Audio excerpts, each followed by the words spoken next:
And we start in the United States of America, where this year's 4th of July marks 250 years since the adoption of the Declaration of Independence. The nation's capital has been gearing up for extravagant celebrations, and President Donald Trump has spent months and a lot of money scrubbing up the national monuments. But not everyone is happy about how he has put his own individual mark on them for the anniversary and beyond. Is U.S. President Trump beautifying Washington or turning it into Trump Town? From day one of his second term, Trump has been putting his mark on the U.S. Capitol. His name, his face, his aesthetic in granite, gold, and oversized portraits. Even here, the Department of Justice, an institution that is traditionally independent from the presidency.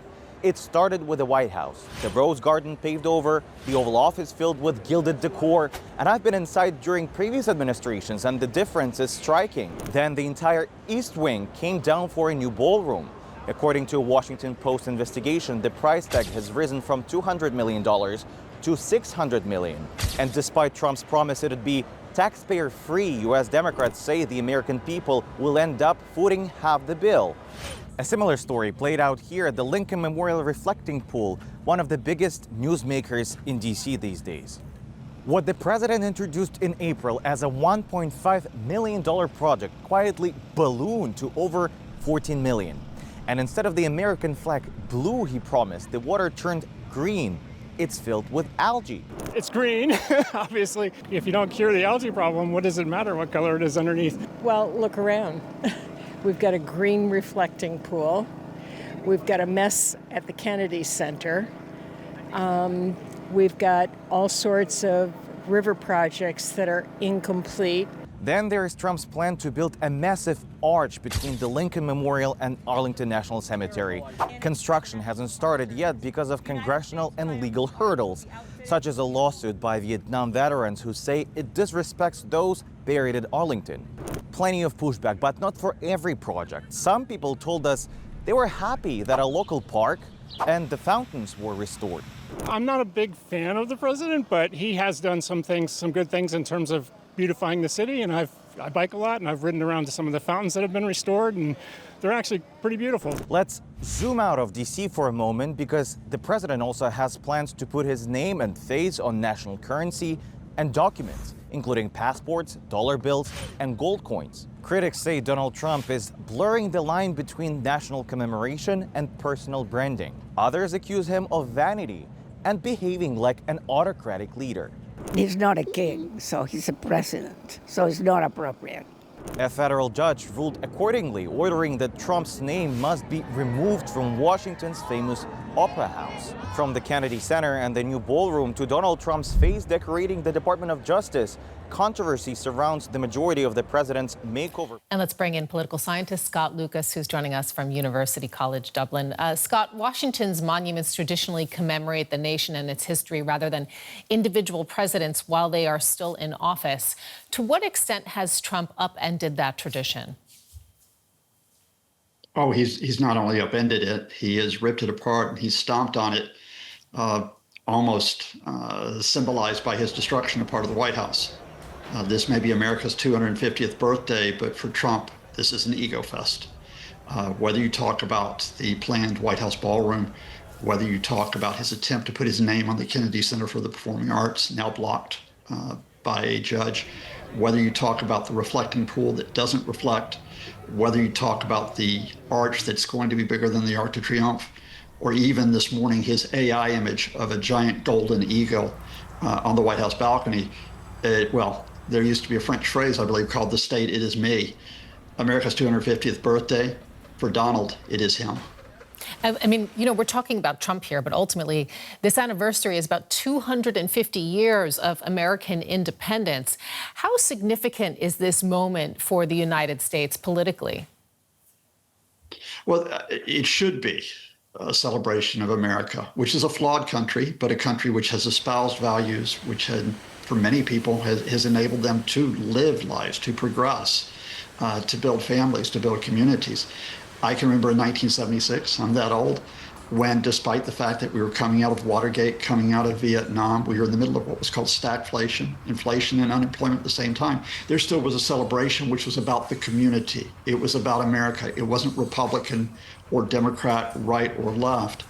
Now, in large part, to the man who's in the White House, this is a polarized America.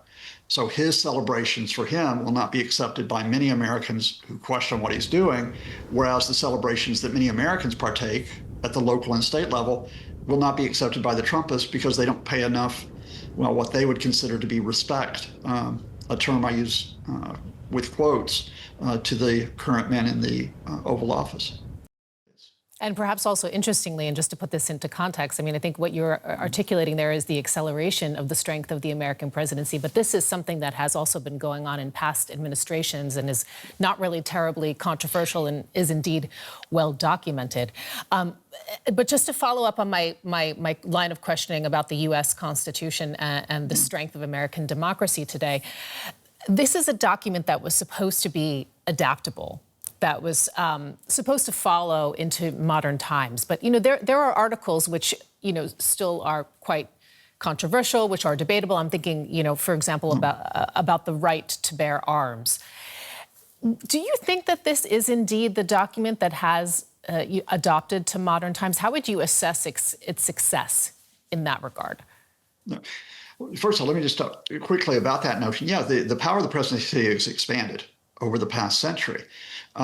We could talk about the power in the Franklin Roosevelt's administration with the New Deal and that sweeping domestic legislation, and that power then being compounded by World War II and what came after in terms of foreign policy. The difference between those times and now is that the power is being expanded not for the service of the American state or the American people. It's being expanded for personal use. Now, the American Constitution was meant specifically to prevent that and to be adaptable to it, and it has adapted to that. This document, ratified in 1789, still with those, 25 amendments that are there, has served us well. But I'll give you one example, or a couple of examples. One is that the Constitution says that a president shall not profit from his office. It's called the Emoluments Clause. We have reports today, which I'm sure you're reporting on, that Donald Trump has made personally around $1.4 billion from cryptocurrency during his time in office. That is clearly a breach of the Constitution, but will he be held to account for it? I doubt it. We had a decision yesterday, which was a close run thing, that the Constitution, a living document, provides for birthright citizenship under the 14th Amendment. But at least two of the judges that objected did so not on legal grounds, they did so on political grounds, that they thought it would lead to the United States being overrun. That's not the way this works. The Constitution is a document that is there, even if you find it politically inconvenient.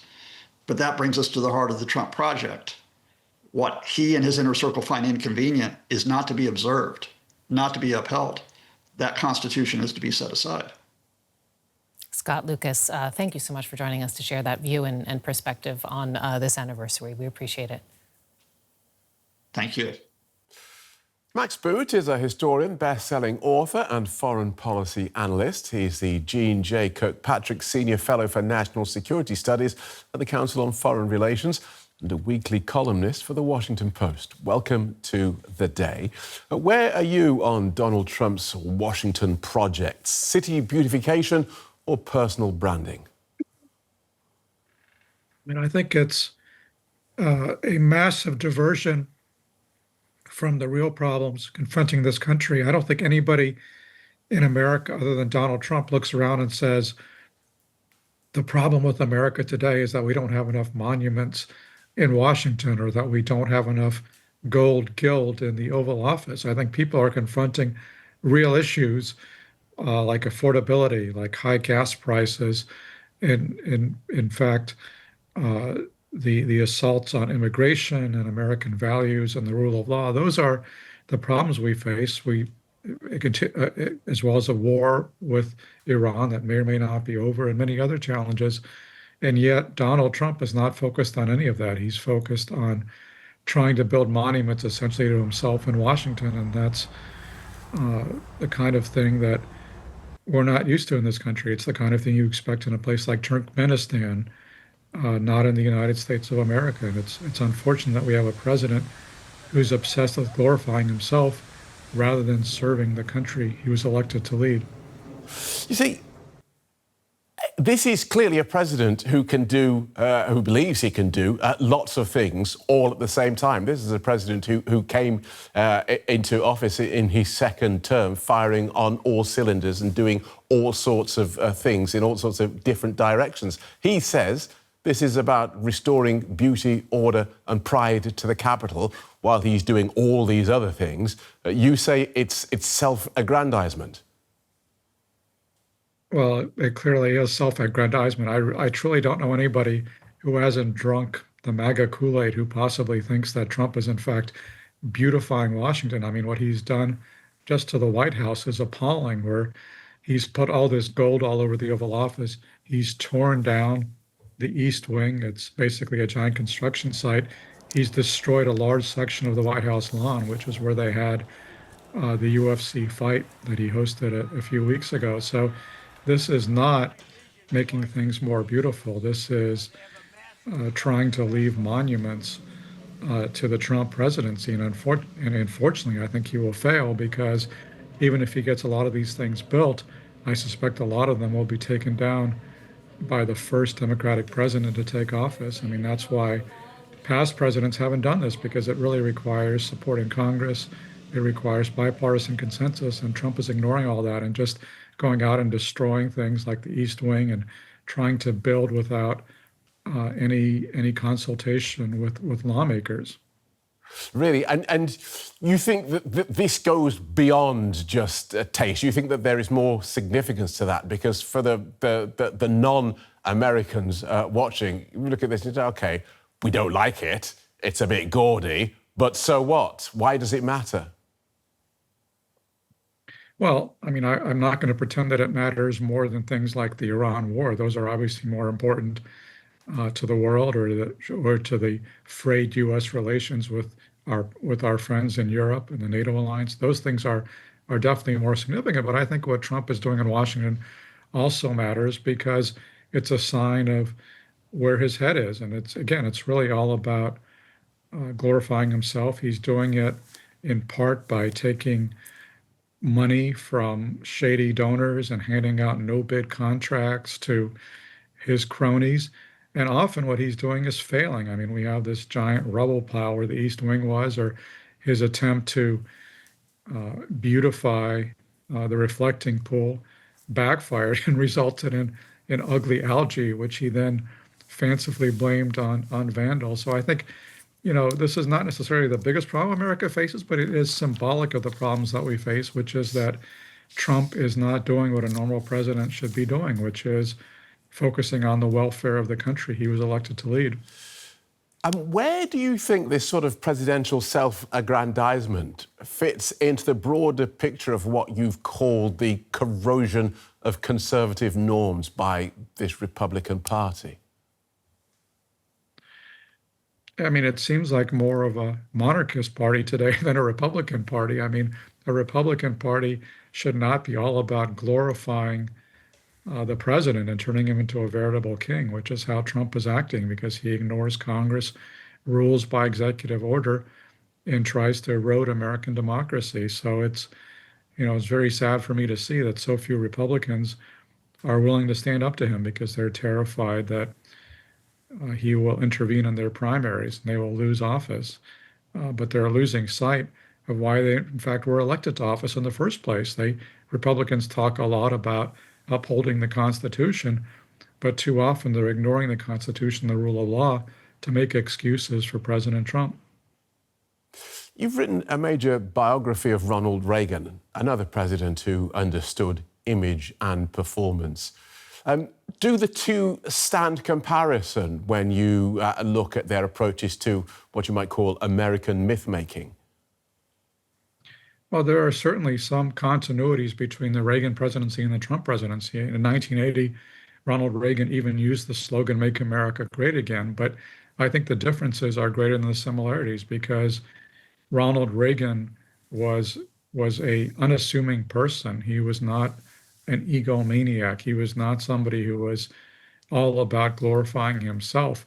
In fact, his slogan, which he displayed on a little plaque on in the Oval Office was, there's no limit to what you can do if you don't care who gets the credit. Whereas, so he was all about actually getting things done, and he was willing to work with Democrats to get them done. Whereas Trump doesn't really seem to care about getting things done. All he cares about is getting attention and putting his name everywhere and making money, I would add. I mean, another major difference that no previous president, Ronald Reagan or anybody else, has ever tried to profiteer off the office of the presidency in the way that Trump has. He just revealed that in his first year in office, he made more than $2 billion, which is way more than he ever made before in his life, even though he was rich to begin with. So that's really an appalling record, which there's no comparison with Reagan or anybody else in American history. And now, by the way, Trump is about to take his first flight aboard a 747 that was gifted to him by the government of Qatar in apparent violation of the emoluments clause of the U.S. Constitution. But that's become a kind of standard in the Trump presidency, that he gets away with so many things that no previous president would have ever imagined trying to do. And you think that the next Democratic president will try and undo a lot of these expensive projects, which sounds like a very expensive waste of money? Well, some of them are already being undone, with the court, for example, ordering Trump to take his name off the Kennedy Center, which has now happened. But other projects, if he manages to build this so-called Arc de Trump, I can't imagine a Democratic president allowing that to stand. I mean, if he does, in fact, manage to rebuild the East Wing and create a ballroom there, that may well stand, because it would be too costly to tear it down and put it back as it was originally. But I think it's safe to say that Trump's attempts to put his name everywhere, because they're not being sanctioned by Congress, they're not being legislated by lawmakers, they will be very transitory. And it's kind of staggering the amount of energy and effort he's expending to do things that will likely disappear within 2.5 years. Good talking to you. Thanks for joining us. Max Boot from the Council on Foreign Relations. Thank you very much.